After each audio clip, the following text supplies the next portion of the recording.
Alright ladies and gentlemen, how's it going today? My name is Cyanide and welcome back to another video. Now normally we react to things, we make jokes here and there and all that sorts of stuff. If you watch my other videos, you know how my channel works. However, there's something that made me really disgusted with this platform. Today we're gonna be talking about Hyojin or Hyojin or whatever the fuck her name is. Basically, she is an animation YouTuber who is also a part of the commentary community. And she used to date Pyro back in 2017. So yeah, that's kind of interesting. And in July, a YouTuber Punk Duck came out with allegations against Squizzy and how she was being abusive towards him. And it kind of pisses me off because, you know, the videos that I make on other people that are mostly bad, but at least they have some sort of a human decency, am I right? Of course, one of them is a racist piece of shit, and even they would agree that this type of shit is horrible. In case if you guys don't know, I'm just gonna read the documents that Punk Duck released. Obviously, I'm not gonna read the whole thing, but if you're curious, I'm just gonna leave the tweet in the description, so yeah. For 2.5 years, I was trapped in an abusive relationship with Hyojin/Squizzy that I both could not escape and could not tell anyone about. I'm writing this now because I constantly see my ex popping up in my feed, thanks to the wonderful Twitter and YouTube algorithm, not to mention people reposting their content. I brought up to Hyojin directly, and while the apology they sent was nice and all, the trauma they've given to me as well and truly for life. I initially planned this to keep this private, but I reached to a boiling point of how much I'm willing to lie to protect their image, both to my friends and family, so it's about time I got this off my chest. When we started dating, it was fine. Great, even. For a while. The first 6 months were fine. Occasionally, they would do the classic, redirect anger you're feeling from unrelated issues to your partner, and berate me, but I kept being promised it would stop. And I believed it. They were, however, constantly materialistic, even at the cost of my own feelings. Constant arguments over what I wear, what I buy, and what I do on nights out in order because anything they would do would be a status thing, and they wanted me to act the same way so I wouldn't embarrass them. Anytime arguments would happen, they would always be my fault in one or two ways. Either I actually fucked up, or it was a problem they would cause. I would try to approach them and tell them how much they hurt me and I wanted to talk about it. And it would turn into emotional manipulation and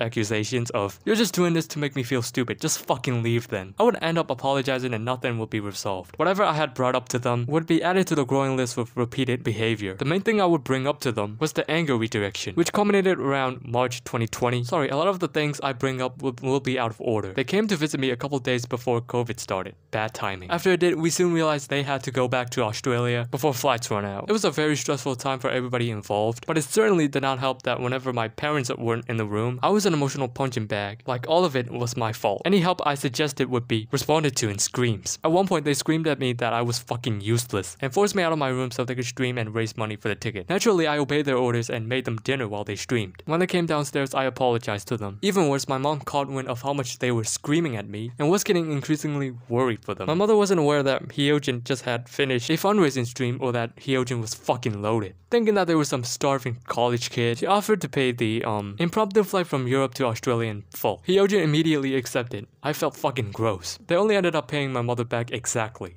Now, it's all bad. You know, we can all agree on that. However, the thing that pisses me off the most is the irony of this individual. Basically, she made a tweet saying this: "I'm removing drama that you keep bringing up. It's got nothing to do with me. I was supporting a friend in need and that's it. Now fuck off and stop supporting an abuser." If this doesn't scream hypocrisy to you, I don't know what does.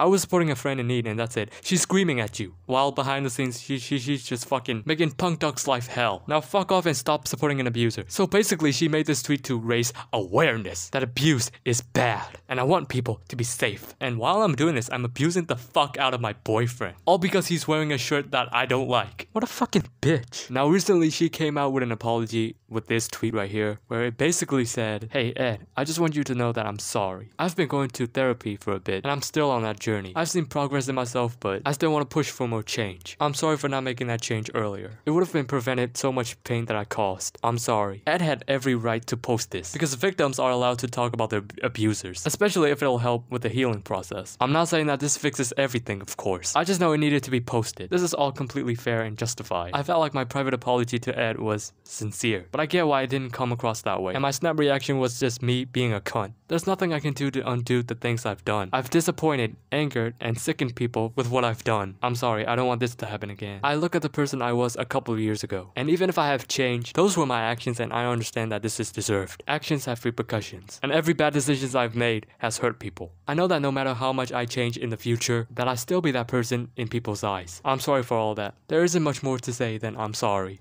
I'm gonna reflect on this for a long time and take a very, very long break. I'm not gonna come back till I'm better. I just hope I can show that change clearly for people to see in the future. Now, if I'm being honest, I feel like this apology is half-assed. I think she only did this apology all because she was getting hate. Even if her apology isn't half-assed, it does not change the fact that she both emotionally and physically scarred someone for life. Another thing why I'm pissed off is YouTube themselves. You literally demonetize innocent content creators who make gameplay videos, like Minecraft gameplays. You're demonetizing people for playing a fucking video game. You may think it's not advertiser friendly, and we don't want none of that shit on our website, but you're allowing someone like Hyojin who abuses their fucking partner. The hypocrisy on this platform is unreal. Now I know a lot of you guys are expecting that.